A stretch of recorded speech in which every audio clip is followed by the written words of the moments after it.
তো বন্ধুরা এখন চলে এসেছি নন্দকুমারে।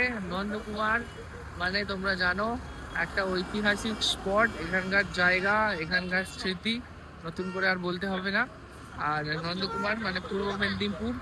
আর আমরা আসছি সকাল থেকে, মানে সকালে ফার্স্ট ভেসেল পাইনি, দ্বিতীয় ভেসেল মানে 7টার ভেসেল ধরে এখানে 30 কিলোমিটার জার্নি কমপ্লিট করেছি এই আমার এই গাড়িটা করে। প্লাস এখানে দাঁড়িয়েছি কারণ এখান থেকে করবো আমরা টিফিন, কারণ সকালে একদম বেরিয়েছি তো সেরকম ভাবে খাওয়া হয়নি। তো কিছু খেয়ে নেবো, দেন আবার এখান থেকে লিভ নেব, আবার কোয়ান্টায় গিয়ে হয়তো একটু দাঁড়াবো, নিঃশ্বাস নেব, আবার পথ চলা। কারণ 200-250 কিলোমিটার অনেকটা ডিস্টেন্স। কি খাওয়াবে এখান থেকে? এই তো প্লেটটা। ঘুগনি মুড়ি, ঘুগনি মুড়ি খাওয়া হচ্ছে একদম। তুমি আচ্ছা, খাবে না? হ্যাঁ খাবো। এখানে এরকম ওপেন রয়েছে সবকিছু, কিন্তু এগুলো ঢেকে রাখলে বোধহয় ভালো হতো।